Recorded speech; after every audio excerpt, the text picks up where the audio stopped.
Je m'appelle Jean-Christophe, j'ai 48 ans. Je suis podologue depuis 20 ans et ça fait une quinzaine d'années que j'organise des formations. Depuis 2 ans maintenant, je suis formateur à la fac. Cette année, j'ai décidé de lancer ma propre formation avec mon propre organisme qui s'appelle Performance Santé.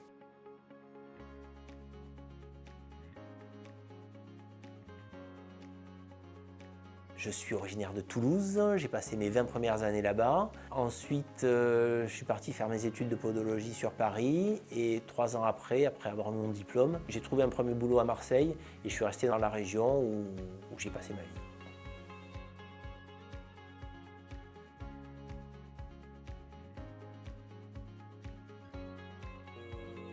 Ça s'est présenté à moi vraiment par hasard. À la base, je devais passer des concours kiné et à cette époque-là, donc on faisait le tour de France de tous les concours. On payait une somme en plus, je crois que ça coûtait 50 francs en plus, et on avait le droit de passer les concours de podologie.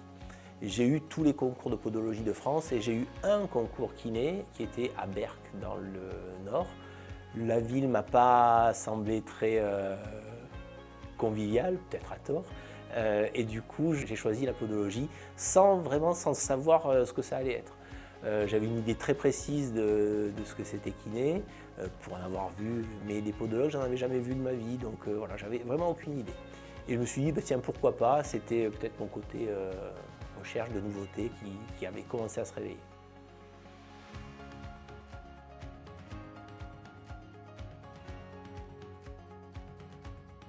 Pour moi, qu'est-ce que ça représente la podologie? En dehors du fait qu'on travaille sur les pieds, donc sur le socle du corps humain, pour moi c'est une profession jeune qui a beaucoup de choses encore à développer. On est parti depuis quelques années sur des bases très solides, mais on part sur plein de directions. On a tout ce côté orthopédie avec des semelles, avec des orthèses plantaires, etc. On a tout le volet soins, on a tout le volet petit appareillage. Et il y a de nouvelles compétences qui sont en train d'arriver, comme la rééducation. On est en train d'essayer de développer la petite chirurgie, mais pour ça, il faut que nous, podologues, on se forme avant de pouvoir demander aux institutions de nous accorder ces actes-là. Pensez bien qu'on ne peut pas dire à un ministre, bon ben voilà, donnez-nous le droit d'opérer. Une fois qu'on a le droit, on va se former. Bien sûr que non, ça marche dans l'autre sens. Donc formons-nous à des activités nouvelles. Aujourd'hui, vraiment, nous avons de très très larges possibilités d'action.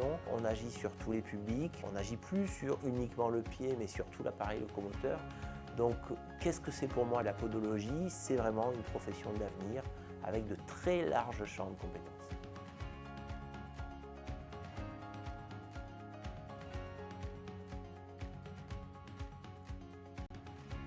Ce qui me fait vibrer, cette diversité sur tout ce qu'on est capable de faire et c'est sur tout ce qu'on va être capable de faire. C'est-à-dire, quelles sont les perspectives? En imagerie, par exemple, quand on se compare à d'autres professions, pourquoi les chirurgiens dentistes ont le droit de faire des radios? Pourquoi est-ce que nous, on n'y aurait pas droit? Moi, c'est vraiment ça qui me fait vibrer. C'est tous les projets à venir et c'est pour ça que j'ai voulu rentrer dans l'enseignement, parce que je veux être vraiment au cœur de toutes ces initiatives.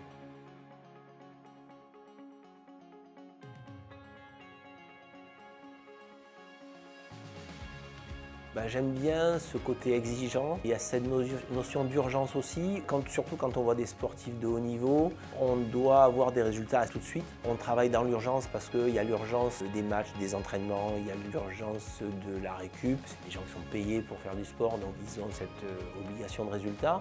Et puis c'est un public sympa. On a des gens ouverts qui sont exigeants aussi envers eux-mêmes. Donc on se doit, nous, d'être irréprochables dans notre façon de travailler.